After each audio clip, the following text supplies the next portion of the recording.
People of the internet, welcome to Atheist Edge. Jean-Claude, how you doing today? How's it, guys? Yeah, good to be back on the show. Yeah, great to have you, man.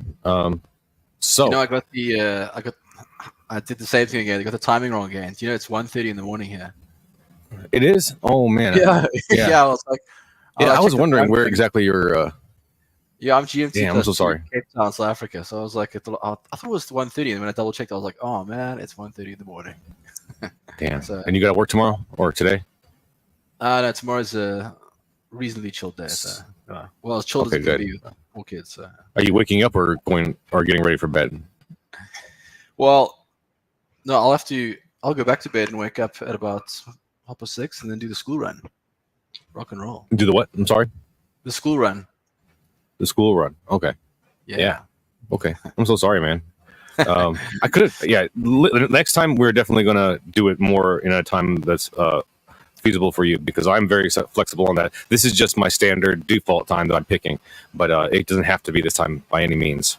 So please let me know what time is good for you next time. Yeah. I'm feeling pretty fresh. I'm sorry. Go ahead. Feeling fresh. So that's cool. Yeah. There's a little bit of a delay, I guess, so I'm going to have to be a little bit more patient with my speech.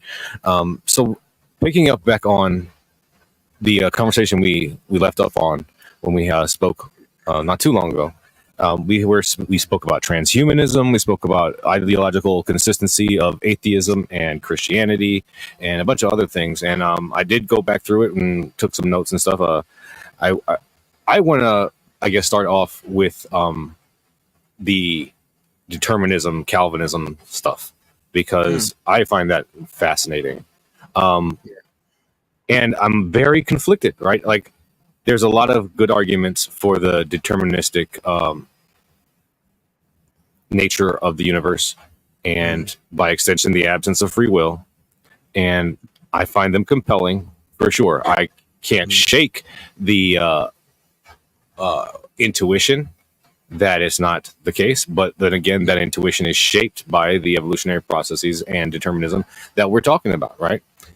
Then you get into quantum mechanics and arguments about the randomness that there is there, the uncertainty and all that, and it kind of keeps the idea that there could be something like non-determinism, or what? I mean, maybe the other term that they use besides non-determinism, but something else that could be the case. I understand that that's also there in the quantum mechanics arguments, but I'm not a quantum expert by any means. I don't know if you know more about it than I do. You probably do. You're a computer scientist, so I'll let you talk about that. But I just wanted to say that I'm a little conflicted there, and I'm very excited to get into this with you again. So go ahead.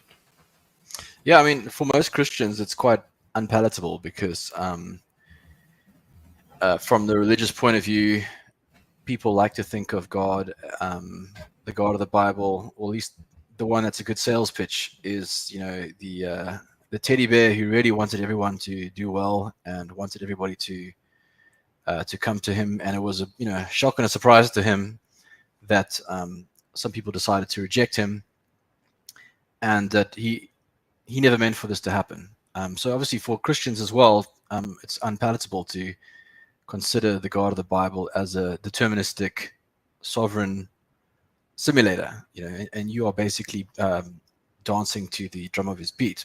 People don't like that. They say it's not fair. I mean, and there's all sorts of arguments around there, but like, what is fair? Define what is fair. What would be the alternative that is fair? I can't think of any. In terms of the universe and what we know so far about deterministic nature of it, even with quantum mechanics, it's not as if the uncertainty is completely random. It's just that you can't find the exact causal source. So right now, some of the most successful hypothesis for quantum mechanics is that we actually live in an 8-dimensional space, and the 3 dimensions are detectable to us. But those 8-dimensional spaces do move through our plane, our 3D plane.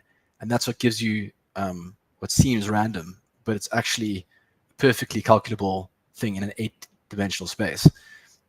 But even that wasn't so. I mean, even if it was like literally a random generator, you as an agent inside the simulation aren't responsible for that. So it doesn't actually help the concept of free will to say, well, there is a random generator somewhere in the universe. You're not controlling that random generator, so it doesn't bring the free will argument any further. Well, it's interesting, right? You okay? Bless you. Yeah. Right. So the idea that there is no free will and that there is no objectivity to like things like morality, that this is a deterministic reality, is not just a Calvinist, your perspective. There are a lot of atheists and secular people that have similar notions, right? It's interesting that I think about that concept. Yeah. It surprised me coming into Christianity, realizing that biblically that was the teaching. Although most Christians don't read the Bible. They go to church, it's a social club. They would be shocked to know, how far their theology deviates from what's written in the Bible. Normally, Christianity is just whatever the contemporary culture is at the time, with a sprinkling of a few things they like from the text. But coming in, before I'd even arrived at a church, just reading the raw biblical texts, I was very surprised how congruent it was with everything. Like I said, when I converted to Christianity, coming out of my 7th year at university, I mean, by the time I left university, I had 2 master's degrees, computer science, I'd done wave theory. I'd lectured Freud analysis for 2 years. So my mind was primed, for scientific thinking. And then converting to Christianity and then finally reading the Bible, I was very surprised to see how rational and ideologically consistent. That was a surprise to me. And then, of course, when you come with that perspective into the church, you'll upset a lot of people because they haven't actually read the Bible. Oh,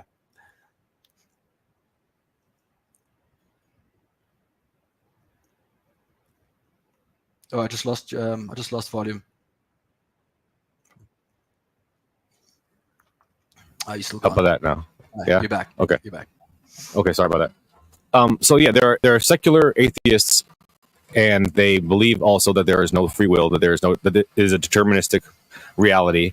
And to me, that seems to imply, if there is no objectivity as far as this goes, that the moral objectivity doesn't exist, and then we don't have free will, we don't have choice, then really when we use words like right, wrong, better, worse, etc., those words are totally vacuous. They don't mean anything, right? That brings me to the conclusion that we might as well just choose any random ideology and stick with it. As long as it doesn't result in all our extinction, it doesn't matter whether or not we like it or not, whether it's true or not. There is no truth, right? It's just what it is. So why not just all pick Christianity? Why not all just pick Islam, whatever? Just pick it and stick with it. It doesn't matter, right? Go ahead. Yeah, I mean, if it was deterministic with no sentient source, then it wouldn't matter. Like, whether, if, for example, the universe's singularity expansion one day could be explained by naturalistic means, and we realized that there was no need for intent, because right now we have this dichotomy of looking at the dimensionless constants of our universe, especially things like the cosmological constants, which are like tuned to the power of 10 to the minus 122, that allows the universe to expand at the exact right speed for hydrogen and helium to coalesce into stars, and the stars is what produces chemistry, organic chemistry, and then life.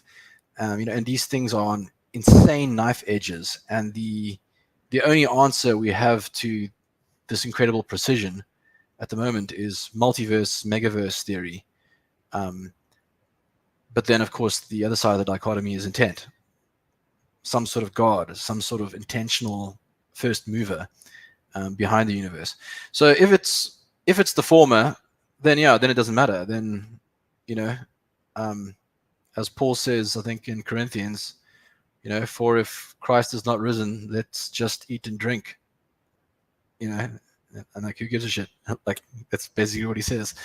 So he also understands that dichotomy. So can I ask you a question? Why does the precision aspect, the precise answers to these constants and variables of the universe. How does that indicate intelligence by any means? To me, it seems that that seems to indicate mathematics. Like it's just a function, whatever it is, whatever the underlying inputs are to whatever it is that results in a universal expansion is just a mathematical function, which does not need an intelligence to create it, right? Like no human created any of the mathematical discoveries that we've made, right? Those aren't inventions so much as they are discoveries. Wouldn't you agree?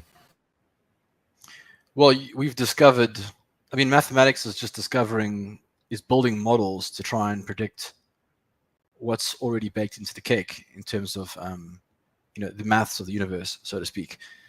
But the reason we would say it's fine-tuned is because whenever you have a insanely low probability outcome manifest, in any situation, there can only be two reasons for it. It's a true dichotomy. The one is significant opportunity to explain the statistical improbability manifesting, and the other one is intent.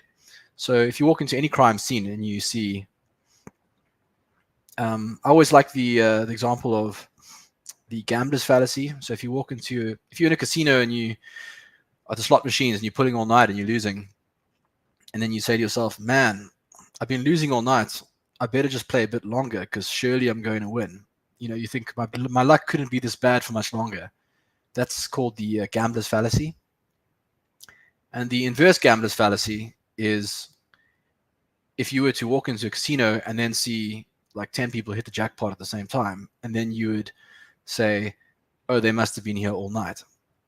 So both of those thinkings are fallacies. They're statistically wrong. It doesn't work like that. So that's why intent is such a great option, because the opportunity option, you got intent and significant opportunity. Significant opportunity without evidence is the inverse gambler's fallacy. So if you only have evidence for one universe and you see it manifest ridiculously small odds, then intent is the most likely answer. And it's not like it's a function, because, for example, with the cosmological constant, it's actually a ratio. It's the ratio of dark energy in a vacuum. So in a ratio is just one proportion over another. It could be anything, but it's exactly what it needs to be for a stable 14 billion year expansion that bears stars and life. And that's just one of like dozens of these constants, which is just perfectly primed. Now, how do you explain That's what I mean. Like, if it is exactly what it needs to be for this to be the case, then it seems to me that if it were anything else, this wouldn't be, right? Yeah, and it's not like it would be. A lot of people will use the argument and say, "Oh, yeah, well, if the universe was slightly different, then it would be slightly different," And then we'd be like, "Oh, wow, survivor bias," Look how. I mean, that just seems to imply that this is what is necessarily the mathematical construction of a functioning reality. Yeah, but the issue is this is the only way it can work. It's not like if you were to tweak the cosmological constant, you could have, if the cosmological constant was slightly smaller, like, we're talking like 10 to the minus 123 kind of change. You'd either have a universe that expanded too quickly for the helium and hydrogen to coalesce into stars, or it would have imploded already under its own weight before where we are now, which is like 14 billion years down the road. Well, that's like if you mess with one slider on the, like, you ever mess with sound, like sound engineering at all? A little bit. Yeah. So you mess with one slider, right, and it changes it significantly, right? But if you move one or two of them in opposite directions, or maybe in the same direction, depends on what effect you're trying to get, right? But you move them in different ways to get the same kind of effect, or at least close enough to your ear that you want it to be. So like, if we change the cosmological constant of expansions, what was the one you just mentioned? I'm sorry, the constant you just mentioned. Can you remind me? The cosmological constant, lambda. Oh, it's basically the ratio of dark energy in a vacuum. Okay, so if we change that one, and we change perhaps maybe the intensity of electromagnetic fields, just to throw something out there, right? Some other aspect of the universe that we could also change on that slider, right? Then maybe it would all coalesce similarly, right? Well, yeah, it's the opposite happens because, you know, just like your sound desk analogy, if you got one dial, and just to give you an example of how big 10 to the 122 is, there's only about 10 to the 90 atoms in the visible universe. So you're talking about a ratio that's smaller than the number of atoms in the visible universe. Right, so this dial is, you know, 30 light years wide, and there's like dozens of them.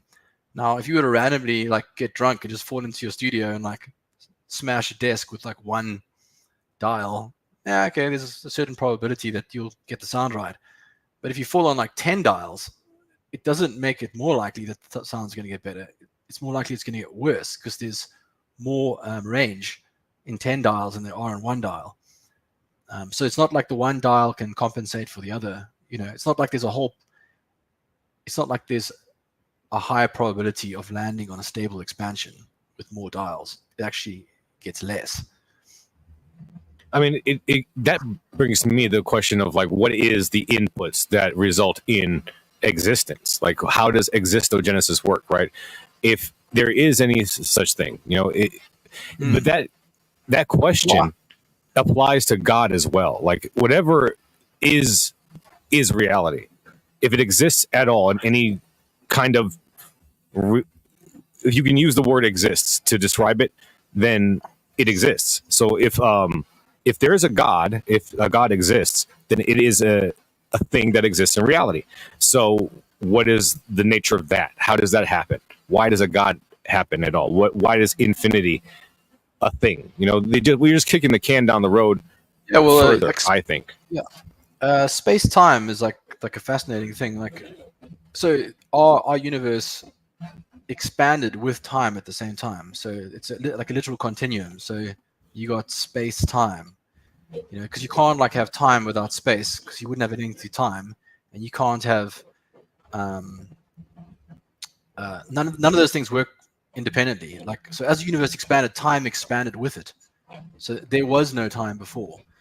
So whatever was the origin, the causal source of our space-time had to be outside of our space-time. And that's not a strange concept at all, because like one of my favorite examples is if you like you took like a toy bunny and you threw it towards a black hole, and you had like a telescope and you could watch the bunny go to the black hole.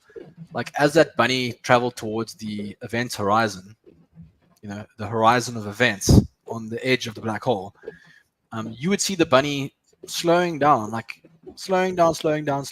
more and more as it got to the edge of the event horizon. And then it would just sit there forever in your timeline, forever. Mm-hmm. From the bunny's perspective, the bunny just went straight across the event horizon. There was no change in speed, nothing. Okay. Now, when that bunny crosses that event horizon, it literally does not exist in your reality. It is in another timeline now, because your timeline and that bunny's timeline have ceased to overlap. That's why you see it on the edge of the event horizon for eternity, even though it went straight through, not even realizing it was crossing event horizon. So, you know, if an inanimate object can, you know, if we can witness an inanimate object literally leave our timeline, gives you an idea of, you know, how unbound something like a prime mover, like a god, would be from time. Just like when you create a simulation, or like the Sims game, you know, like when you pause the game, or you go to bed at night, or you reboot it, or you're not bound to the reality of the simulation that you created or that you're playing. Right. So that seems to me to indicate that there's some kind of baseline reality, right? There's something that our apparent reality springs from or emerges, right? Yeah. A causal source. And what timeline? Yeah, you would call that God. Yeah, what that timeline looks like, I mean, who knows? I mean, I like the way, you know, I always say those goat herders always had these like profound ways of considering these things. Like when, you know, if you believe the story, when Abraham is sitting there and God decides to reveal himself to man, Abraham hears this voice and he says, you know, who's there? And then he says, I am the Alpha and Omega, the beginning and the end. To me, a day is like 1,000 years. 1,000 years is like a day. All time stands before me. This is like stuff written from the oral tradition like 5,000 years ago. I mean, that is just insane for some goat herder to suddenly start talking about this prime mover who's outside of space-time. It's a couple of crazy things like that. I mean, it is interesting from a philosophical perspective. I wouldn't give that any kind of evidentiary power personally. Yeah, it's just profound. It's profound for some dude sitting in the Levant, milking goats in the desert with no education, like to just suddenly. Yeah, certainly. Like, hey. I would say that's probably an indication of why Christianity achieved the popularity that it has as being the most popular religion on the planet right now, because it involves a deeper philosophical exploration of reality than other competing ideologies at the time. Yeah, I actually learned something interesting the other day. Zoroastrianism. Have you heard of Zoroastrianism? I've heard of it. I have not studied it. So apparently it's like the oldest religion, even some argue even older than some of the earliest Hindu religions, making it pretty much the earliest thing we have. And they were considered like the wise men. So they were like the scientists of their day, and they studied the stars and try to work out timing and build navigation maps and things. And they were called the Magi. That was the name they went by. And it's very interesting that at the birth of Christ, remember, it's the three Magi that visit him. They were actually Zoroastrians that came to visit. Right. And I found that very interesting. They were like they were from the proto-religion of all religions. How do you explain that in your mind? What is your hypothesis? I think that even obviously Christianity comes from Judaism, but I think Judaism stretches way back into Zoroastrianism. I think there's a long line of revelation going all the way back to these proto-scientists who used to build the star maps. Interesting. Yeah, I look at the we spoke about it a little bit in our last conversation. The fact that Cain, I believe it was, left Adam and Eve and went and took a wife in another place, right? And so that seems to me to indicate that the people of the Bible are breaking away from another people. I think even in in the time of these legends being created, that's evident in the storytelling, that this is just a offshoot of human beings that are finding themselves to be the originators of a new way of thinking. And so they call themselves, like, the way that they write, it seems to indicate that we seem to interpret it as they're being created anew, right? That's our interpretation. Like they're brand new, Adam and Eve, the new human beings, but they're just a new people, perhaps. Yeah, and the Bible's got quite a narrow scope if you think about it. Like the entire story is about one little shitty backwater tribe from the Levant who were like by no means special. They were like basically a slave tribe. And somehow they just started this ideology that just consumed the whole world, and till today. No, I mean, when you're in a position of being oppressed, then your reflection on the moral reality of your life can be, would be profound, right? It seems to be indicated by that. If you are going to be oppressed, then you're going to think about why you're being oppressed and how this even happens to you a lot, Yeah, you can be more reflective. Yeah, I mean, the biblical narrative is that God deliberately chose the most shitty backwater tribe he could to prove a point. Again, how sovereign he was. Because if he had picked somebody that was more honorable or notable, it would have been less of a thing, He seems to love irony. Like if you read all the biblical stories, like all the time, he just picks the worst guy. You go from Samson to David to Solomon, like all of them. Like they're like the unwilling hero. The story of Jonah, like all these stories, just constantly. God could have picked a whole bunch of great guys to do stuff, and he always picks the worst. That's like this ironic theme of the entire Bible. We got into this the last time, but the idea that this is a deterministic universe, right? Now, I have not settled my mind as far as the secular thinking on this, so I'm conflicted on even discussing it because it's hard to pointing out the inconsistencies of another ideology when I'm not even sure that I don't hold those inconsistencies myself as well. So I do want to get into it a little bit because I think it's important. The idea that there's no free will, that God is telling us that it has made us as he wishes us to be, and there's nothing we can do about it, or the universe has created us as we have to be. There's nothing we can do about that. And either way that it goes, the inconsistency is with our observation of ourselves. We can't observe ourselves in that way consistently. And that could be a function of evolution, but it could also be the intention of God, whatever it is. Yeah, either way, we need to figure this out. Yeah, I mean, it's very difficult for an agent who's living in space-time to look at reality in the same way someone does from outside of space-time. So, for example, we've got deep AI now, right? We've got these neural networks that have hundreds of millions of neurons, weighted neural networks. And then we're creating this artificial intelligence. It's a big thing now because we're basically teaching computers to learn the way humans learn, which allows it to go beyond what we could normally program it to by traditional methods. Now, say for example, we created a super AI with a trillion neuron network. So in a way, it would be more conscious than us. If you believe consciousness is just a certain level of neural complexity, and then you put it into a simulation, and then you watched it make choices. Now, are those choices free? You program the neural network, you put in the test data, you put it on the street corner in the situation it's at now, and now after you've put in trillions of gigabytes of data and pruning and mapping, now the thing's going to go make a decision. It's free will. Okay, yeah, it freely decided, but its decision will be 100% based on the mappings that it's being given already. It had no control on its learning. That's what I wanted to get into, because I had the thought that what if inputs, so you had said something about inputs and outputs of black box, right? You remember that? Yeah.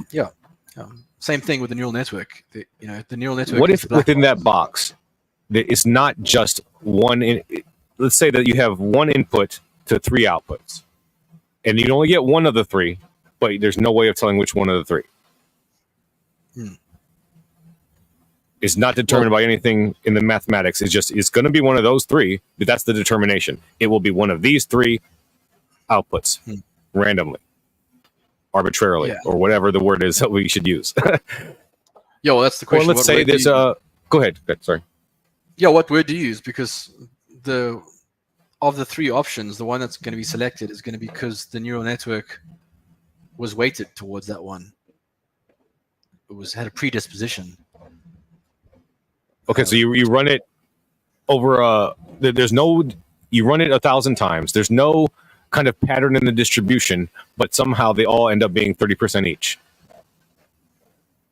If the neural network was weighted 30%, each, then that would be, so even the distribution of choice would be a function of the test data and how it pruned the neural network. And that's really what it is, right? Because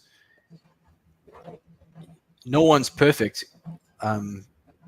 Like you might make one decision 99% of the time, and 1% of the time you might do something totally weird for whatever reason. Maybe you didn't get enough sleep, or you had substances like alcohol or mushrooms or something, or whatever changes your neural network to a sort of a low probability behavior.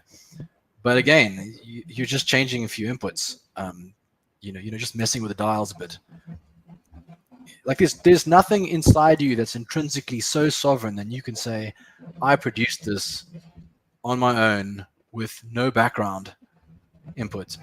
That's just never the case. So that's why I can't understand the argument. The concept of free will itself, it just seems to fail fundamentally at like the first step, because you would have to show a sovereign choice. And no one has sovereign choices. Your belief in God, it is not a condition. It is an affliction, let's say, right? My atheism is an affliction. It's something that I'm stuck with. I can't do anything about it. And I mean, I agree to that, right? Like, I don't believe that we can choose our beliefs, that we are convinced of them. We become convinced of them based on the evidence around us. Yeah, and that's why Paul, for example, Paul's, he's the founder of the Christian church, and he fleshes things out quite a bit, especially philosophically. And he says, what does any man have that has not been given to him? He says, therefore, where is boasting? You cannot boast over another man, because in biblical Christianity, for you to boast that you are better than somebody else in any way is just ridiculous, because you weren't in control, and or even to feel too bad about who you are, that's also ridiculous, because you fundamentally not in control. Not to say that you're not going to suffer the repercussions of it, but you basically can't take yourself too personally. You're not okay. So here's what I want to ask you then. You're not that powerful, right? So you have been afflicted with Christianity. I have been afflicted with atheism. Let's say I am damned. Let's just assume that that's the case, right? Yeah, whatever that means. So that means I'm not going to get to be with God after I die. Okay. So why would you then say to me that God loves me? Yeah, well, he doesn't, right?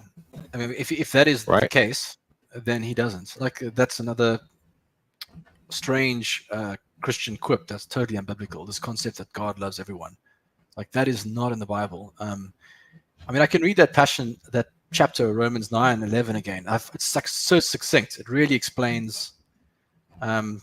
Should I read it? It's about 30 seconds. Go ahead. Yeah. Chapter 9, yeah. So we did this last time too. Chapter 9 is Romans. It's just, I don't know anyone could argue this from the text that it means anything else than what it clearly means. It starts by saying, it's talking about, the chapter is called God's Sovereign Choice. And it starts the chapter saying, Rebecca had 2 children. And it says, before the twins were born or had done anything good or bad, in order that God's purpose and election might stand, not by the works of men, but by the one who calls, the older will serve the younger. It is written, I said before time, Jacob I will love, and Esau I hated. And then, of course, the conversation diatribe starts. Then what shall we say? Is God unjust? And it says, not at all. For he says to Moses, I will have mercy on whom I have mercy, and I'll have compassion on whom I have compassion. It does not depend on human desire or effort, but on God's mercy alone. For scripture says, even Pharaoh, I raised up Pharaoh to display my power, that I might be proclaimed in front of my people. So he's admitting that even Pharaoh, the big bad guy in the Bible, that wouldn't let the Jews go, God made him an asshole so that he could show the Jews his power. Therefore, God has mercy on whom he wants to have mercy, and he hardens whom he wants to harden. So even like disbelief is his work. Like, he deliberately hardens people's hearts so that they can't see. And then it goes on to say, one of you will say to me, then how can God blame us, for who can resist his will? Like, now given this explanation of who God is, like, how could he blame us? And then God's answer is, who are you, human being, to talk back to God? Shall what is formed say to the one who formed it, why did you make me like this? Does not the potter have the right to make some things in my house for special purpose and some other things for common use? What if, choosing to show my wrath, make my power known, I bore with great patience the objects of common use destined for destruction, so that the objects of my mercy would understand what mercy is? Right. So for me, that's clear. God's basically saying, I've basically created the simulation so that the objects of my mercy have a reference point. So these terms like morality and truth in that universe are totally arbitrary. They are 100% based on the whims of this non-dimensional creature. Yeah, I mean, it's considering Romans 9's explanation of God, it does start to get a bit silly, splitting straws about who's moral and who's not moral, and who deserves. I mean, there is no such thing, right? Well, there is such thing, but it's just so far from your control that it's almost like it exists, but it's made too big a deal of, because you are not your own God. Like you are not sovereign. You don't wake And up not only in am the I not morning. sovereign, I'm not in control whatsoever. I have no Yeah, control. I am you don't totally control the your result of his creation. Yeah, if you're like an Islamic child growing up in the Middle East in a place where they'll burn you for handing out Bibles, you're not going to hear the gospel. Is that your fault? Absolutely not, right? Obviously not. Yeah. So like, how can and this is the thing, is that this is what's so humbling about Christianity, is that you just cannot boast. There's just nothing you at the end of the day, you can't say you deserve anything. You can't say you better anyone. You can't look down on anyone, because that it would be completely opposite to what you're being taught in the scripture. The scripture is like, no, you are elected before you're even born. You are going through a simulation just for a reference point, so you'll understand what I'm doing for you. It's just like a book. People always like, why is there so much suffering in life? If an author starts to write a good book, no one's going to read a book that doesn't have suffering in it. No one's going to read a book that doesn't have a nemesis. In fact, you can only explain the hero to the degree that you can make the nemesis as bad as possible. Like those are the best movies where the bad guy is really bad. Like those are the ones you walk out and you really feel like you felt something. And God is the narrator. This is simulation. The suffering is basically part of the referential explanation of reality he's trying to portray. So do you say God is good? And if you do, what does that mean? Yeah, I don't know what that means. You don't know what that means? Okay, yeah, I don't either. Yeah, someone says God is good. He's like, he is sovereign. He is completely sovereign. So he's not good. What about just? What about just? What does that mean? Is God just? And if so, what does that mean?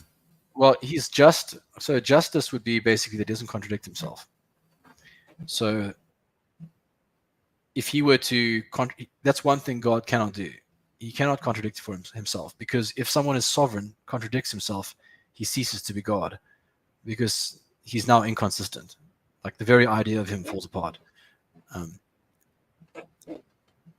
So that's why, that's part of the Christian doctrine, is that he created the law and sin, not because he thought man could manage it or overcome it, for the very reason he knew we would fail. He wanted us to see ourselves failing, so we would realize we're not God. Like what you're experiencing what you're experiencing in life right now is you're experiencing a download to give you a reference point of what you are and what he is. And this is the way. Imagine just 1 second. Imagine that you wrote a book, right? And in the book, the whole book is about you, the real you, Jean-Claude, talking to your character. Let's call him Billy, right? And the whole book is just about you trying to tell Billy that he's not real. He's not God. He's nothing. Like, would anybody read that book? Is that a good story? Well, it's got a few more caveats than just that, right? Like your entire existence, love, community, science, the world, all of it's part of a story. You're learning something. It's not just, but fundamentally, in the backdrop of all these, these caveats, these things that you're learning in life, the big lesson is that you are not God. That is really the number one lesson. You are not God. Well, and that's what free will. Yeah, obviously, right? Free will is basically a claim to divinity, because you're saying that you can operate outside of the will of the prime mover, or outside of the deterministic causality of this universe, which is essentially saying the same thing. So, it just seems like if that's the case, all of existence is just a cosmic masturbation. It's no different than you playing a video game for 28 hours straight just because you can. Is not, there's no such thing as justice or good in that scenario. What we understand as free will is just the programming as it feels to us. We just feel this programming, and it's all just a big joke. Well, your free will is basically you standing on top of a mountain of pre-programming and then giving your response to that pre-programming, that's that feeling of free will, but obviously you're operating on preset data, preset inputs, a whole bunch of influences in your life that you had no control over. Yeah, he wants me to feel that way, right? I don't even feel that way. I don't feel anything. I don't exist in this model. This model says that I am just a figment, and so are you. And the only thing that is real is God. And there is no point to even what you said about him trying to make the point to us that we are not God. That's totally superfluous. It's not. It doesn't matter. We don't matter. Where do you even exist? Because you exist on a timeline that expanded 14.8 billion years ago, whatever that even means. Where did it expand from? Where are we now? Like the idea that we're real.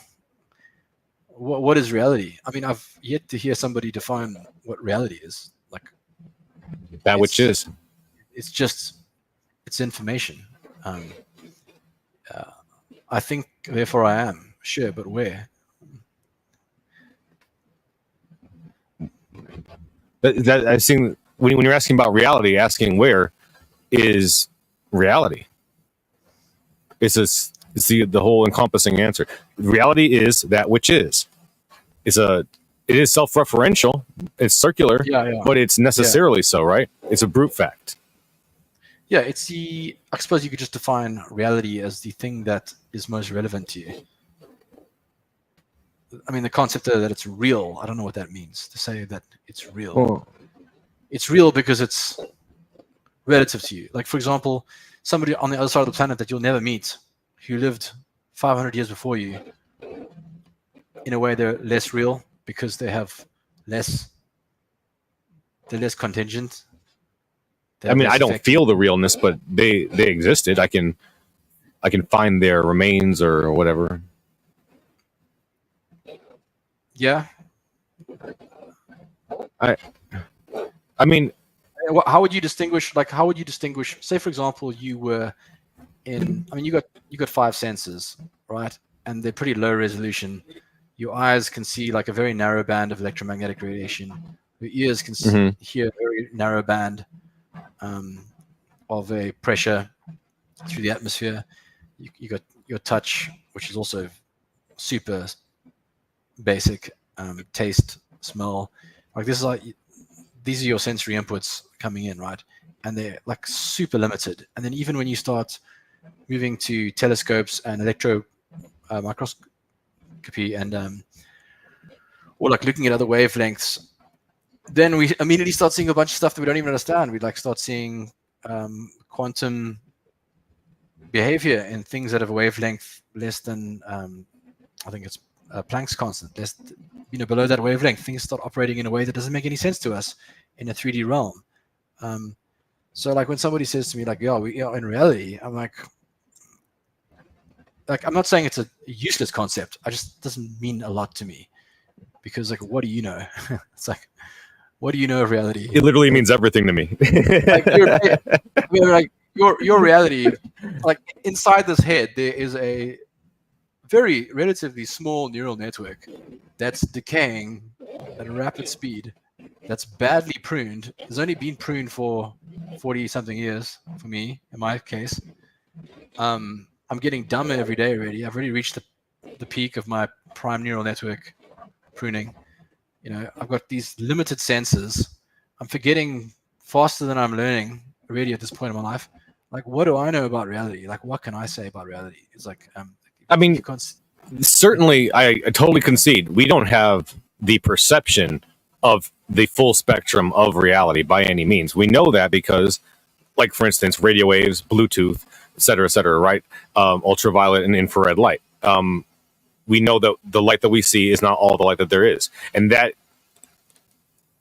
that's what we can do with that is we can do extrapolations and give us some kind of a hint as to how to probe that further, and then maybe we end up with something like a Bluetooth device, right?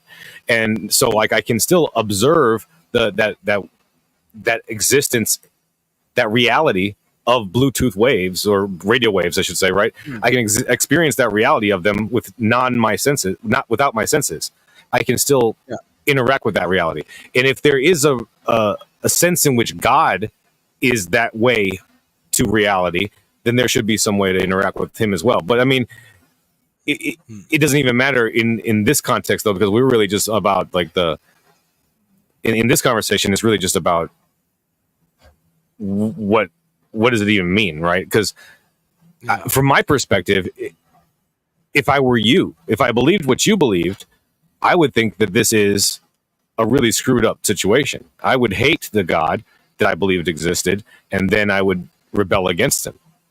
I mean, it might seem silly, right? But I mean, if you can do that, then that's more freedom, you might say, than any other of these agents are exerting at the time, right?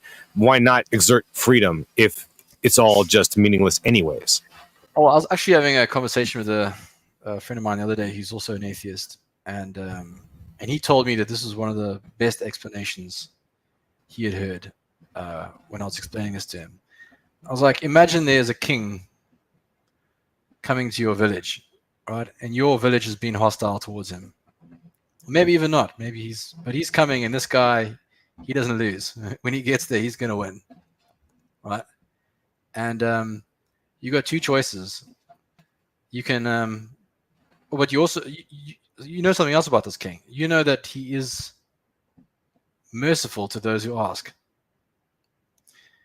So there you see his huge army and him coming along to your village. Should you close the gates and make a last stand? Or should you open the gates and appeal to his mercy?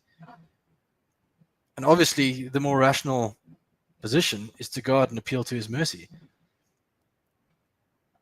And it's not about whether you agree with him or and what does that even matter? I mean, again, if you're like only a 40-year-old male with a few decades of neurological pruning, and now you're going to try and question the ways of a being that's so powerful your mind could never even comprehend. I mean, to like have a hissy fit and get upset about the vast chasm between you and him, it's kind of pointless, right? So why not just open the gates and go to him and say, I choose mercy? I mean, it could be pointless, but I mean, the goal of that situation for me would be to get the king to realize that he doesn't get to decide what is good and bad and what is right and wrong, and he doesn't get to control everything about our lives, right? I mean, from our history as human beings in our relationship with the monarchs and whatever, we've seen that the authority to have the sovereign authority is an immoral thing to a certain degree, right? Like it is not it breeds this kind of drunk with power kind of situation that, I mean, humans, but I mean, in the God of the Bible is especially susceptible to it, especially when you consider that this God doesn't have a father. He doesn't have a family to any kind of social structure to a backdrop to say, oh, I understand the right and wrong of my reality, therefore I'm apply this to my simulations. No, this is a solitude of eternity for a brat. Well, yeah, I think this is the number one mistake, and I used to do this as well, is you anthropomorphize God, which you shouldn't do. Like in the same way as an ant can't look, you understand the business of God as much as an ant understands the business of lawnmower day, Like the chasm between your mind and his mind is so vast that to anthropomorphize him, to basically project what would be moral for humans to do on him, is like nonsensical. You wouldn't do that between an ant and a human. You wouldn't do that for things on this earth. Right? Like an ant, if an ant decides to have lawnmower day and cut the grass, and it's gonna. I mean, certainly their priorities are different, but I mean, just like us, these ants, they have a basic instinct structured like ours. They want to eat, they want to sleep, they want to, Yeah, but I mean, you don't. I mean, like when you whip out your lawnmower, you don't. I mean, whether the ants are upset. We mow our lawn so we can have sex. We do all those things so we can have sex. Everything that we do is so we can have sex, so we can make babies, have sex. Or I mean, some of us care more about the sex than the babies. Some of us care more about the babies than the sex. But we all just want to reproduce. Sure, from a human perspective, but I'm just bringing up the example of the ant and the human on lawnmower day to say that the ant has no clue what's happening when lawnmower day starts, and he can get upset about it as he wants, but like it's kind of inconsequential. Like it's lawnmower day, Right. the dude's gonna mow the lawn. What the ant thinks about it really doesn't matter.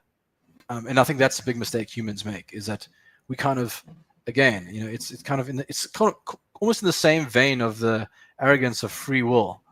Like, not only am I sovereign in choice, I can also tell the prime mover of the universe the way I think things should be. Like, that's one hell of a claim. You know what I mean? Well, I mean, that's the thing. If we accept that that's the case, then there is no such thing as right and wrong. So why not? Might as well. I mean, he's obviously programmed you to do that. I mean, God has obviously ordained since past eternity that I should sit here and say God is a brat. For some reason, he wanted to hear me say that. I don't know why, but I'm saying it. So yeah, yes, yeah, it's 100% true. Why not?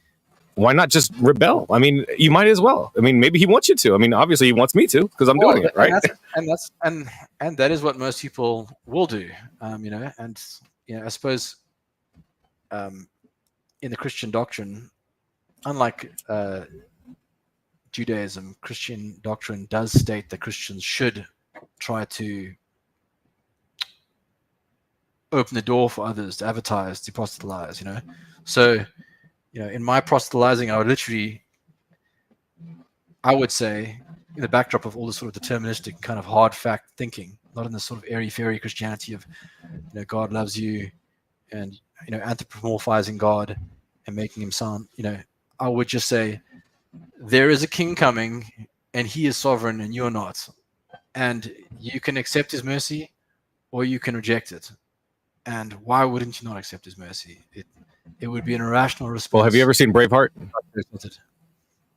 Yeah, but again, anthropomorphizing, right? It's humans versus humans. I think it's like the number one mistake people make is you have to wrap your head around the fact that God is not a human. You can't project your human fundamentals onto him. That would be it would be completely inappropriate to do that. So how does that work exactly? Every volcano, like obviously a volcano is not a human being, right? But if a volcano spews ash on your head, you're going to be pissed off about it. Yeah, but I'm just following with the sort of like the hard truths of God. Like every child that dies of bone cancer, every volcano that goes off, every tsunami that drowns children in their beds while they're sleeping at night. This is God. He's not going to make excuses for it. That's what a lot of religions do. They try to make it sound like God's running around trying to sort out this chaos, and he didn't really want this to happen. I mean, there is the concept of original sin and the fall, but again, it's pre-planned. So, the bottom line is God is sovereign. He makes no excuses for the way things are going to go. All you need to know is that there is an option to receive his mercy.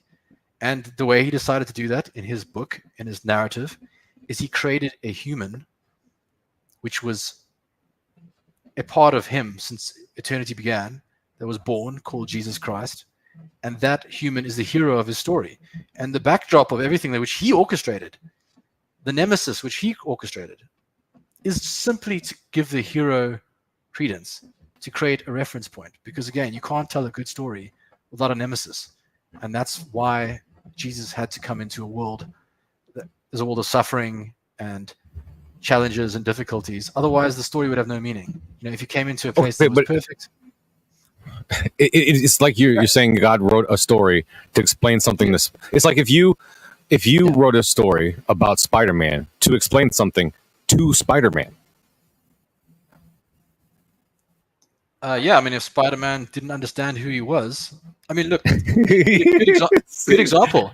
At the end of a Spider-Man movie, and after Spider-Man's going through his narrative, his trials, the love and the sadness and the wins and the losses, he learns something about himself, and he gets to the end of the movie, and he has, a good story, good writing will work in the end that he learns something about himself, and that is what this narrative is. You're learning something about yourself.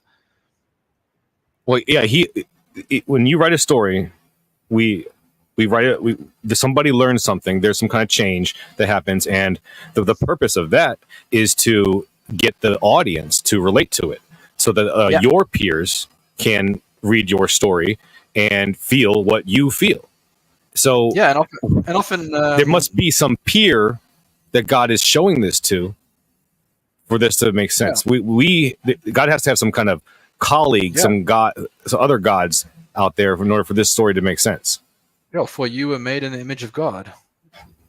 You are witnessing your own story. You are experiencing the narrative of your own story. God is explaining who you are through your life.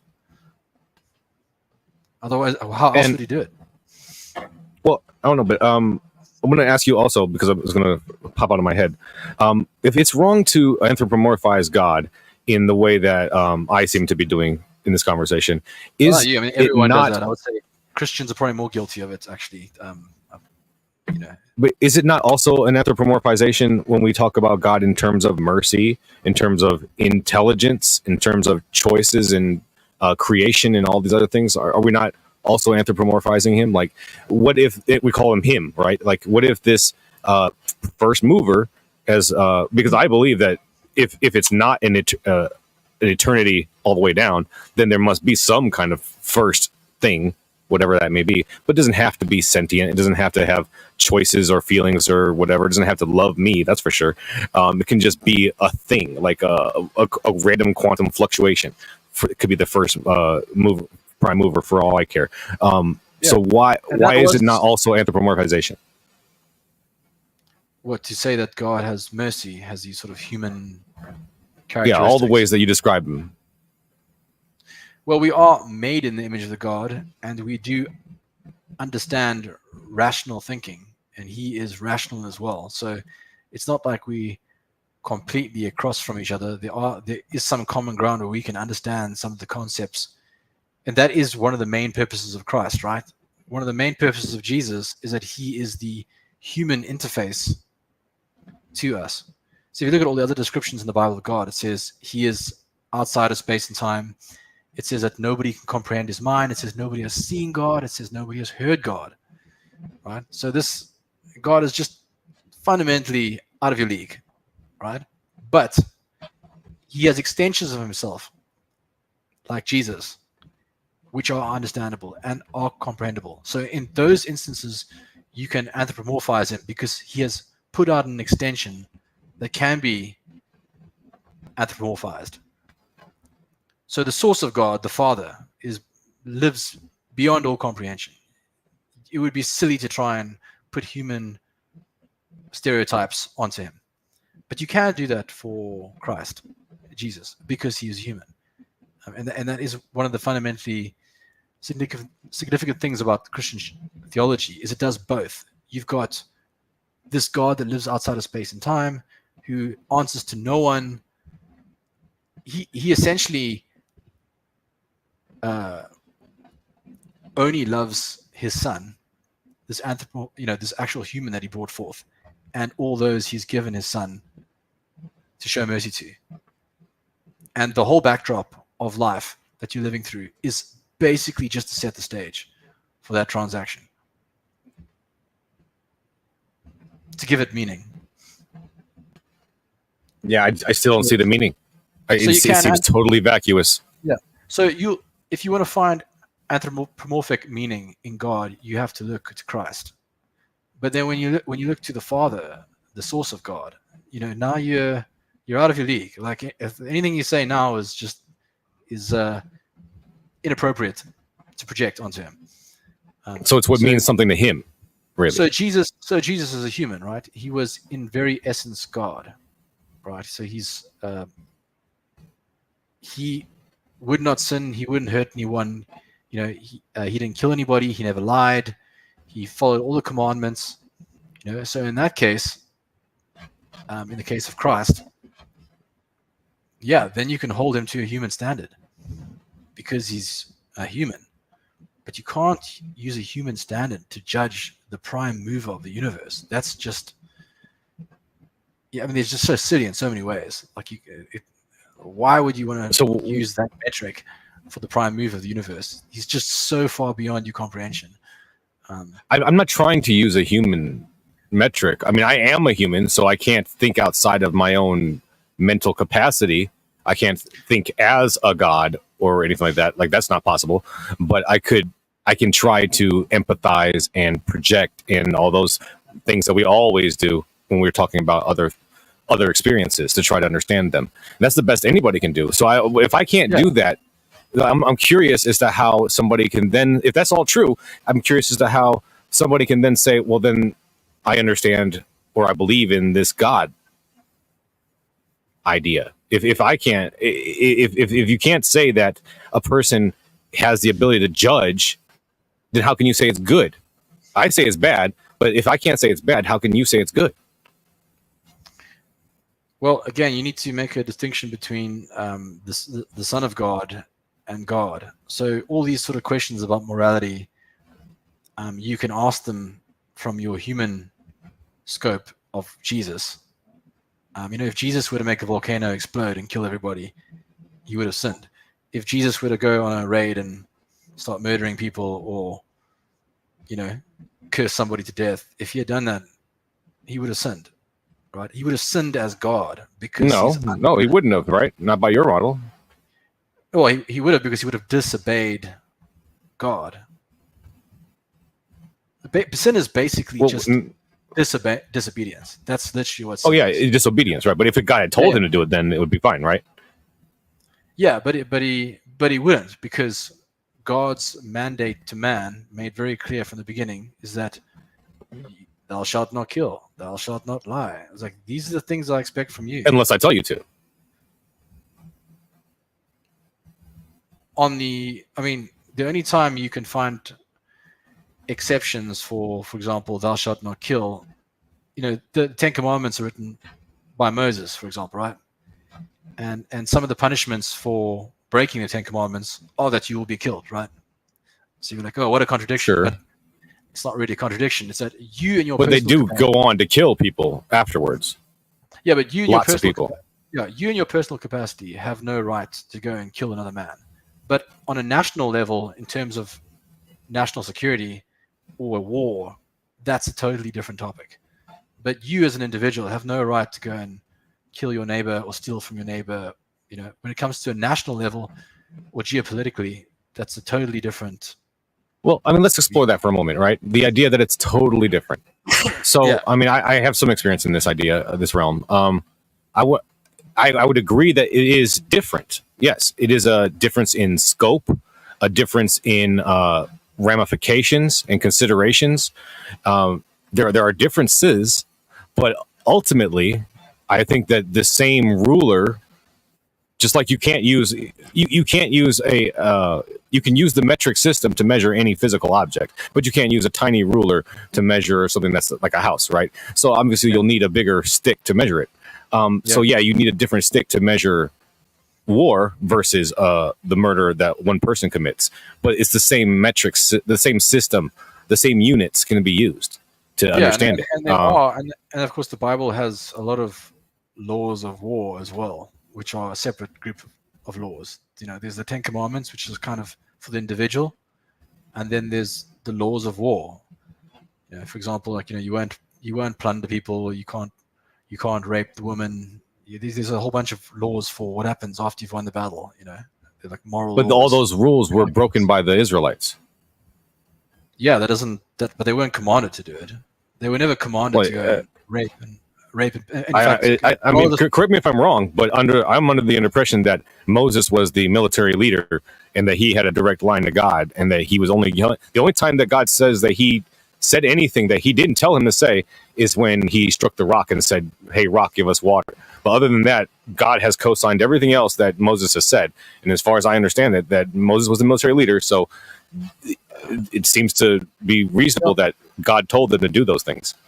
Yeah, maybe not Moses. Moses died before they had any military conquest. Because remember that Moses kind of led them out of Egypt, and when they crossed the Sinai and crossed the Red Sea, and then wandered through the. Well, he died right before they actually went into Canaan and took their promised land. Yeah, exactly. So But they before had lots of conquests in between because they had gotten to Canaan at first, and then they sent in the spies. The spies said, "Oh, we can't win." So he's like, "Okay, well then let's you guys are wicked. Let's go back to the desert." Yeah, but there were. I mean, there was nothing compared to after Moses died. It was what's his name? I think it was Joshua. Joshua. Yeah, Joshua. Oh, your Bible well. Yeah, Joshua was definitely the military commander. Moses is more kind of the guy who got them out of Egypt, and then Joshua. Yeah, he got them out of Egypt. Yeah, and then of course they attacked the Amalekites. They attacked a couple other tribes in between their actual entrance into Canaan because they had to win a couple smaller battles to gain the numbers. They had to take slaves, recruit soldiers, and get supplies from smaller little villages before they could take the big prize, which was the land of Canaan. Now he used the excuse that they were wicked and scared, and that's why they had to go to the desert for 40 years. But maybe who knows. But yeah, I know. I mean, for the stories of Joshua, mostly, like you said, small numbers of soldiers taking on much larger numbers, and they did it by scare tactics. They would like run into the camps at night and bang pots and pans and just cause chaos, and then start fighting. But it would be like pitch black, and people just woken up, so they'd start fighting with each other while the army was fighting with them, and they would use all these weird tactics to try and take out the enemy that was much bigger than them. But back to the point of military law, there were strict laws, like God would say, no, you will not keep anything of theirs, or you will not take any wives from this village, or he Yeah, but, I mean, there was. It's weird, right? There's times when he didn't do that, and times where he didn't. Sometimes he said, take whatever you want. Sometimes he said, take absolutely nothing. If you take even one single little thing, I'm going to curse you. And then there's other times he says, take the women, take the children.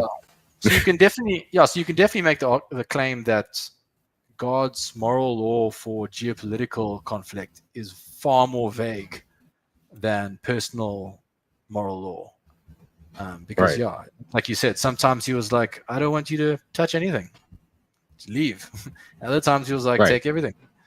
And that was just his commandment. There didn't seem to be any sort of consistent morality to it. It was just like what he told him to do. The only time you can find a sort of a more consistent moral code is on the individual level. Yeah. Well, I don't want to push back on that right now. So I think that in terms of war and ethics, the Bible is very vague, like you just said. And I guess I'm and then especially when you get to the New Testament, seems to teach that Christians should avoid war at pretty much all costs. A lot of Christian sects won't even join the military. They won't even be part of a engineering program that is linked in any way to building weapons. I don't know where I stand on that. I mean, war is a fact of life.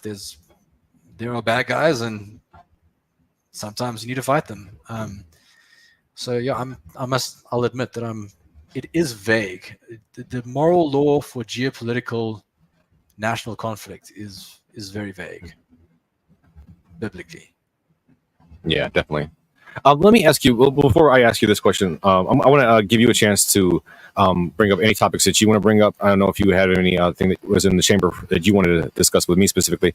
So I'm going to give you that opportunity in a second. But what I wanted to mention really quick, guys, is that I have a live show scheduled for every Sunday coming up next month, and I'm very happy to announce that on the 20th, I will have Dr. William Ratcliffe, who is a co-author of one of the papers that I have touted on Facebook about multicellularity, and I'm going to have him on the show. We're going to discuss the origin of multicellularity and his experiments that he's done in the lab in demonstrating how that actually came about in nature. So I really hope that you guys will like, subscribe, and join me for that discussion when it happens.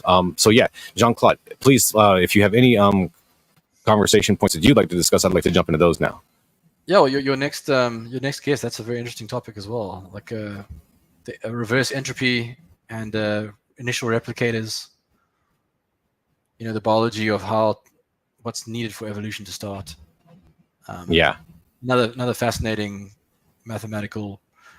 I'm sure the next guy will be far more knowledgeable about it, but I've read that you need massive combinations of proteins just to get something that will possibly reverse entropy, because you initially need a replicator before you can have evolutionary progression. You need something that can replicate itself with a high fidelity, but mutate at the same time slightly.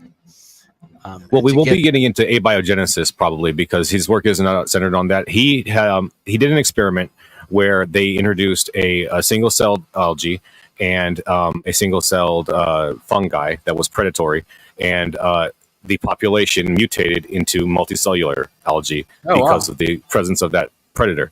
And he's gone on to do a lot more papers in that regard, so we're going to talk about the new ones.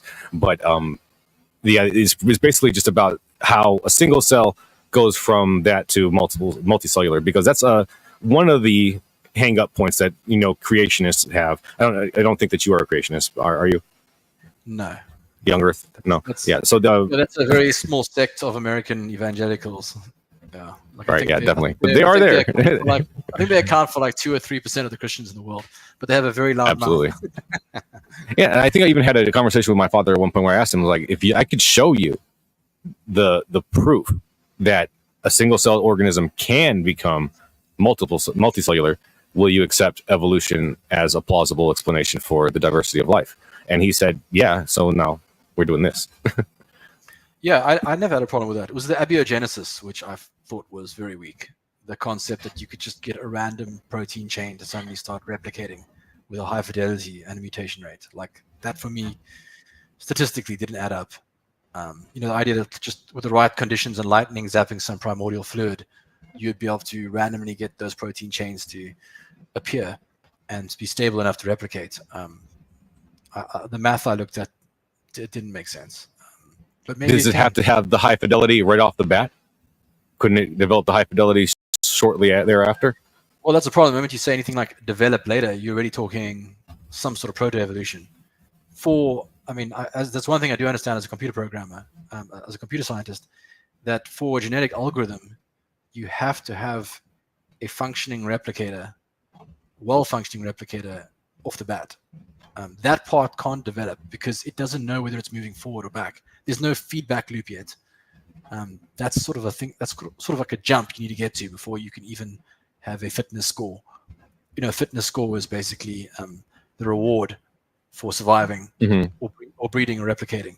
You have to have that replicator first. And I have not heard a good argument on how a replicator just came to be. For me, it's not a hill to die on. Like if somebody showed me this is how a replicator can form from inanimate objects just by high opportunity, I'd be like, okay, that's cool. So it's not like a fundamentally, is there a God or not question. But the science of abiogenesis, I find very, very weak mathematically. It's definitely not to the point. It's nothing like evolutionary science at all. It's definitely it's totally different. Yeah, and I only realized recently that even macro and micro evolution are completely different things. That's also something to look into. Macro evolution's got a whole bunch of other stuff baked into it that I don't understand. It's like super complicated. Like I understand microevolution as a computer scientist. I understand a genetic algorithm, but as you get more complex, you get these weird other statistical traits that emerge, and that's kind of above my pay grade. So for me, when I heard about the Miller-Urey experiments from the 60s, I believe, to me that seems to indicate a rock solid line of logic from some kind of chemical evolutionary selection process in some kind of stable, quote unquote, primordial whatever. And from there, we know that couldn't produce amino acids. We know that amino acids are basis of DNA. So if that can happen from the basic chemicals to the amino acids, why can't it happen from the amino acids to the DNA? So, it just seems like a rock solid inferential line of logic that I don't see any kind of real refutation for, to say that abiogenesis is unreasonable. It seems totally plausible and probable in my opinion. For me, it's more like, okay, look, here's a complex Lego structure that someone's built out of Lego. And like, hey, look, here's some Lego blocks. And look, the Lego blocks can fit together. Problem solved. It's like, well, no, there's a whole bunch of steps before that. In fact, this Lego model is not just a Lego model, it's a Lego model that can replicate itself. So just saying you've identified the building blocks and how some of the subcomponents might be able to create amino acids and maybe even some longer chain proteins. To get from that to the protein chains you'd need to build a functioning replicator, like mathematically. I mean, that at the end of the day, it's an argument of statistics. Can this happen based on opportunity? That's really the question for that debate. Can someone prove the opportunity necessary for protein chains that complex to materialize accidentally? Or well, I mean, can you prove the opportunity? Can we prove that there was some kind of incubator of chemicals with the proper compositions and energy input to make that happen? Yeah. I mean, Well, I don't think that you can prove it beyond a shadow of a doubt, but I think that it's beyond the pale of reasonable to infer that it was. Just because, I mean, yeah, it's a nice sort of, you've got point A and you've got point Z, so obviously you know that something follows in between, and that's why spermidia is such a powerful hypothesis at the moment, because based on the amount of primordial fluid that would exist on Earth in its whatever billion years, you know, in the little pools of primordial fluid, it mathematically is impossible for the amount of fluid we had here to create protein chains accidentally that did that. But if you take into consider all the planets in the universe, now mathematically maybe it makes sense. And that's why spermidia, the idea that life actually got here on a rock as bacteria from another planet, because now you've taken the statistical opportunity from one planet to, geez, as far as a rock can travel in 4 billion years, which is yeah, I mean, that makes more sense. And even the Earth itself is just formed from other rocks, right? Coalescing under its own gravitational pull. Yeah, well, those rocks would have come later because anything would have been incinerated during the initial codesk. But yeah, that's an interesting. You never know what kind of extremophiles can exist in space. Yeah. They may have some kind of capsid that allows them to survive even the explosion of a star. Who knows? Maybe. I know they found water on Mars now, like underground lakes. So it'll be fascinating to see what. Unfortunately, they're like 9 kilometers below the surface, so it's gonna be a while before we get to it. But I mean, that would be amazing. Imagine if we find like an entire ecosystem. What would that do to your perspective on faith and the Bible specifically? That's not an issue for me at all. I mean, so what? There's life somewhere else. I mean, the Bible is a book about Israel and God's covenant with man. You know, it's not Israel. It's not a book, in Israel and through Christ with the Gentiles as well. But it's not a book about. It doesn't claim to be a book about everything else. You know, it speaks to what it speaks to. You know, it doesn't speak about what was happening in Asia around the same time. You know, it doesn't care. It's got a scope. The Bible is about Israel. And then it's about. I agree to a point, but it's really just all about in the first few verses of Genesis is what I'm focused on. From my counterpoint to that is just that the scope, it starts very wide and then quickly narrows to that point where you're talking about. But at the beginning of the book, it does have that cosmic scope that should have, I think, some information about the other possible. The book of Job, he says, and God drew out the heavens like a curtain, which I thought was quite profound, because that's exactly how you would explain it. You know, it's not like he made it; he drew it out and suspended the circle of the earth upon nothing. So there's a couple of verses talking cosmic, but then all the narratives are about humans and man. Who knows what God might be up to on another planet? You know, light years away from here. That's just not our business, right? Like, well, is it? Yeah. I don't know. It could be one day. Maybe that is a part of the. Maybe a lot of things we read about the second coming and Christ returning. Maybe it's technological. You know. What are spirits and angels but aliens? They're extraterrestrial beings, right? Well, in the strict sense of the word, yeah. They're beings that don't live here. So, from a different space-time. Let me bring up this chat that I saw a little earlier from Mademoiselle, just to see what you have to say about it. What is Leviticus 25:44 through 46 about, anyways? They also go on to say, if God knows everything someone would do before they were born, could they do otherwise? We'll have to bring up the Leviticus verse. I can't remember it off. Let's do that. Let me pull it up. I'll read it because Leviticus. Well, you speak to the second point. 44. No, you can't change. Your life is ordained. It is 100% ordained. And if you're going to have a come around in your life, say for example things aren't going well in your life and you're making a lot of bad choices, and you pray to God and He gives you a new mind to live a different way, and things improve, it's not like that caught God by surprise. It's not like you changed your destiny. It was baked into the cake before you were born that you were going to appeal to mercy to Him that day. Like it was ordained that you would change. It's not like you changed His mind or changed destiny. That was your destiny to change. Okay, so Leviticus 25, 44, 46 is the instructions for how to treat your slaves in the Bible. Your male and female slaves are to come from the nations around you, and from them you may buy slaves. You may also buy slaves of the temporary residents living among you and members of the clans. You can bequeath them to your children as inherited property, and you can make them slaves for life, but you must not rule over your fellow Israelites ruthlessly. Yes. Oh, the slavery talk. Nice. Yeah, slavery is interesting. So the first thing about slavery is to understand that when they say slave in the Bible, they're not talking like African slave trade, which is like thousands of years later. They're talking about prisoners of war, and they're talking about indebted servants. So under the feudal system, which is the majority of mankind's scope of economy, you didn't have governments and taxes and monetary policy and shared paper and banking credit. You didn't have any of these things. You had feudal lords that controlled the land. So you essentially lived in microstates, right?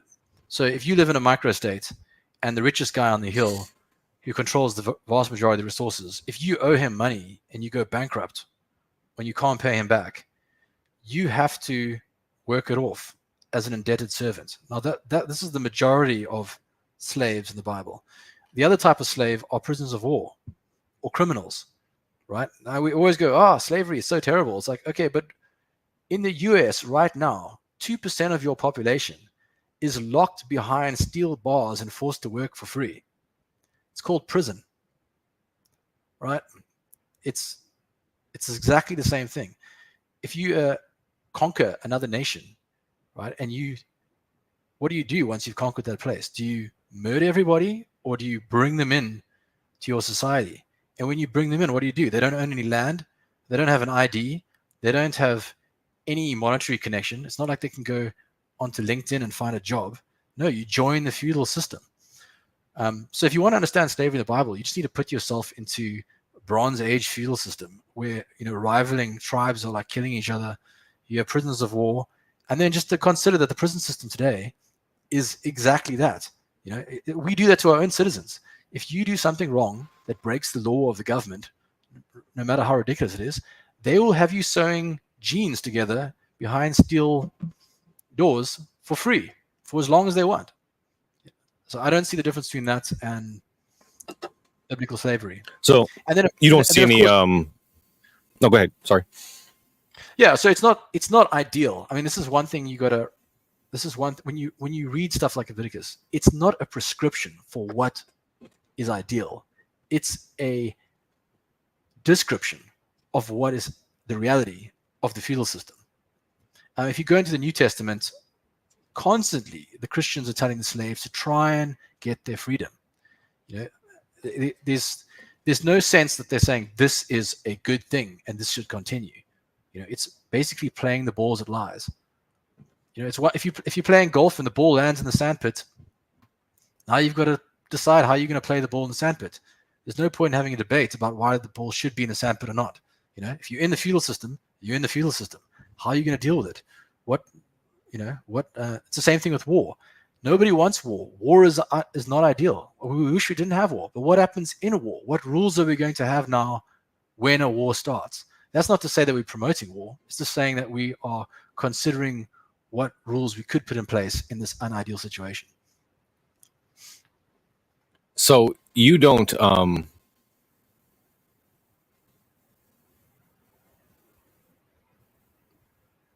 any qualms about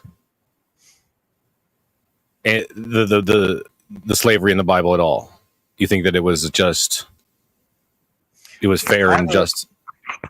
Well, I have a very pragmatic view on it. I'm just saying what would have been based on the setting, what had just happened. So you've just conquered another village, right? Now you've got these women and children and some survivors.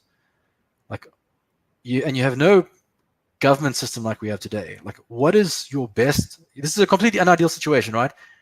Half the men are dead. You got women and children. There's no one wants to feed them. Nobody in your nation sure as hell wants to feed the enemy's children and look after the enemy's women. Okay, so what do?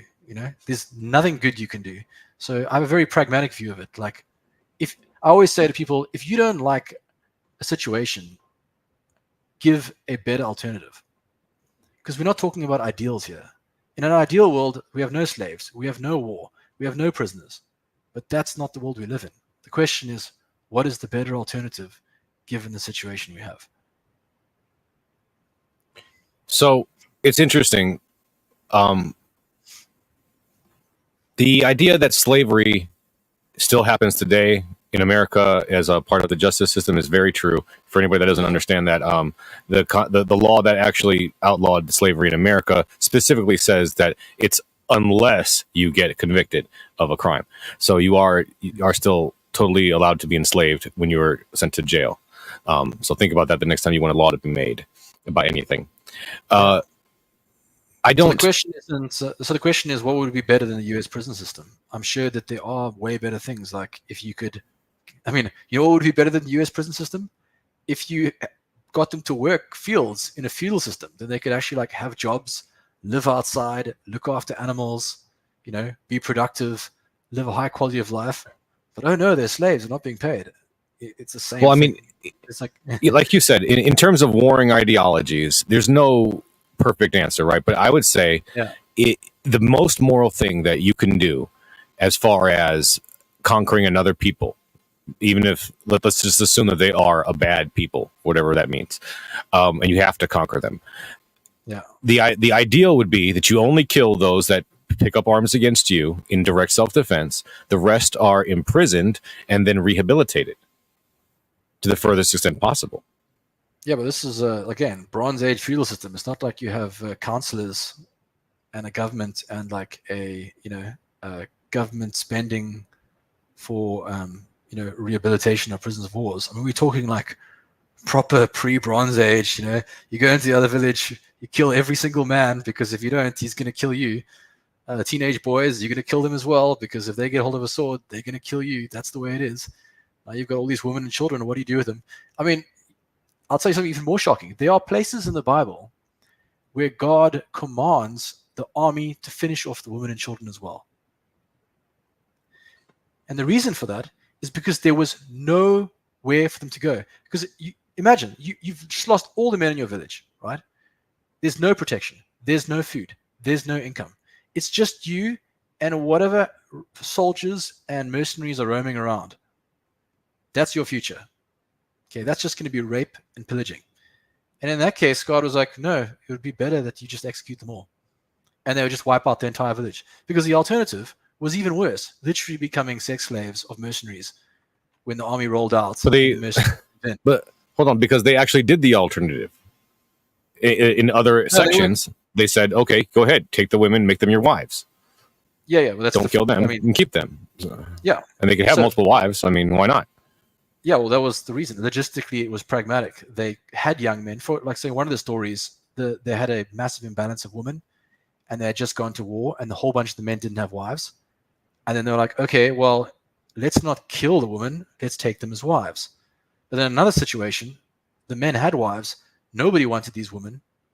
They would have just starved in their burnt down village. And in that case, he was like, execute them. Now, these are harsh, terrible things. This is wartime decisions. And again, I'm not saying I'm not saying it's not harsh. I'm not saying it's tragic. It's all of those things. But I'm just saying, give me a better alternative in a feudal Bronze Age setting after an all-out apocalyptic war. And well, even let's say I grant you totally. Let's say I grant you totally that there is no better alternative for that time and context, right? Wouldn't you then say that since this is all being authored by a timeless God who is supposedly speaking to all audiences throughout time, that he would also include the ideal version? Like, okay, I'm going to acknowledge that this is the reality. This is what you got to do because this is how it is for you Bronze Agers. But for the guys that are reading it in 21st century America and South Africa, this is how it's supposed to be. Why wouldn't they include that then? I think like if you read I read the Bible verbatim without any sort of manipulation from outside sources. And it never struck me once when I was reading Leviticus that this was a prescription for taking slaves. Like when I read it, if you read it in the full context of the chapter, it's like, this was a time in history in this tribe called the Levites, who were like a priest tribe.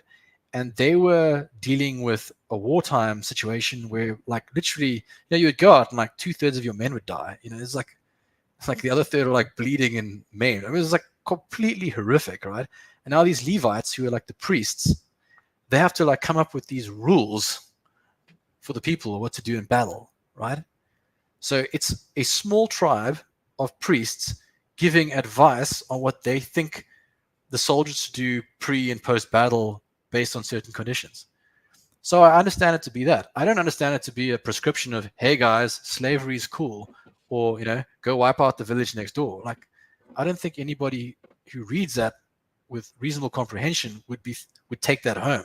This is the context is not that. The context is the Levitical priesthood giving advice to people in the heat of battle and after battle on what to do. It's not a prescription for my life or what's moral or what's immoral. It's like it's more of a historical account than is a prescription for life. And I think that's people who cherry pick verses out of these historical accounts and make it sound like it's a prescription for a moral ethic. I don't think that's fair to the comprehension of the text. I certainly didn't read it that way. Okay, I'm going to let you have the last word on that. I'm going to go ahead and bring up some questions that we have started real quick, and then we can wrap it up if you'd like. Cool. So here's something I start from Guitar Dog. They said, Jesus came to the world because things were so bad, so much suffering. Then after he floated away, the world had much more death, war, suffering. Not good. Perhaps he should have tried another flood. So this little humor there. You want to respond to that? Yeah, well, I mean, from Israel's perspective, it was worse than the flood, right? Because the disciples, remember the Jews, they always think the Messiah is going to come and recreate Israel. The Jews are constantly obsessed with this idea of an Israeli empire that's going to rule the world. And they misunderstand their own text. And when Jesus comes, they're like, hey, look at our amazing temple. Look how fantastic we are. And then Jesus tells his own disciples, he says, you see your amazing temple? Not one stone here will be upon itself by the end of this generation. And you will fall by the sword and be scattered to all the nations of the earth and be persecuted wherever you go until the times of the Gentiles are complete. So Jesus knows very well that them rejecting him as a nation is going to be the worst thing that ever happens to them. And exactly as he predicted, in his generation, the Romans come in, they smash the temple, they burn it, the gold pours between the cracks of the stones, the mercenaries afterwards trying to get the gold, take every stone apart, leaving nothing left of the Jewish temple. The Jews get scattered to all the nations of the world.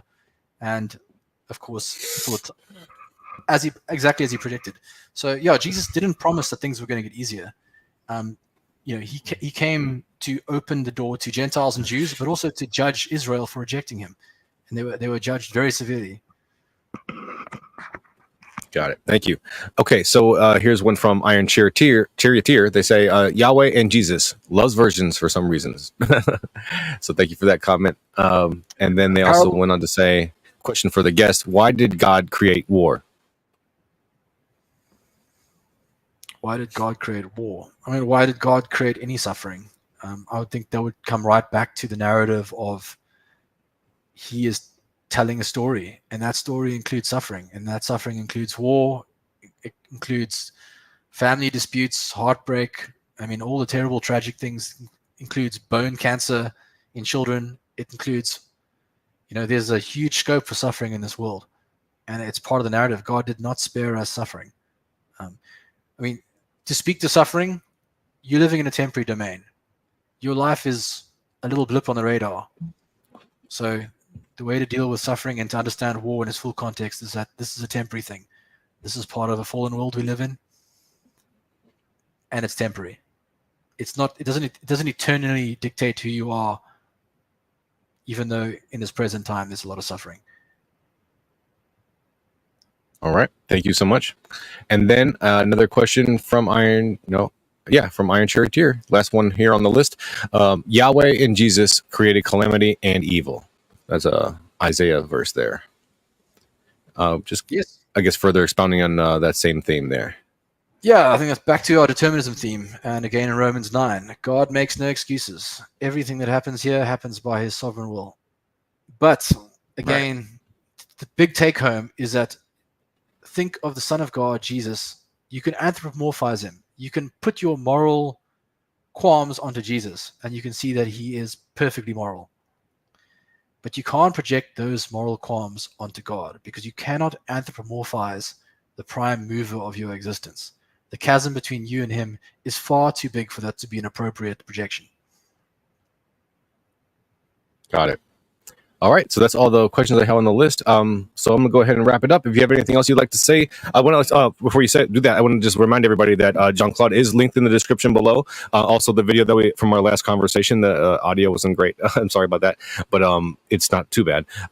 That's linked below also, and just reminding you all that I have upcoming videos, so please like and subscribe. And go ahead, Jean-Claude. Is there anything you'd like to say? You'd like to tell them what's going on in the channel, anything like that? No, I haven't started a channel yet, but yeah, like I said, I just had my fourth child a year ago, so I'm a little that's right. deep. Yeah, but yeah, it's been a year since that conversation. I'd love to start a channel one day. I'll definitely call you and ask you how it's done. Okay. Well, just take these videos and put them on YouTube, and then you got a channel. and congrats on what we were saying, 7 years of Atheist Edge. Yeah, 7 years. So yeah, I'm gonna have a special thing coming up for the next year's anniversary, and from now on all the anniversaries. But thanks to Jean-Claude, it gave me a great idea, so you guys look forward to that.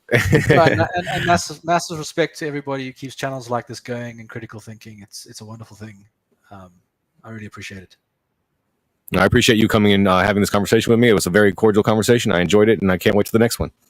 Cool. All right. Well, thank you so much. Once again, everybody like and subscribe and comment if you'd like. Remember, it's the bridges we build, not the bridges we burn, that give us the edge. Y'all have a great night.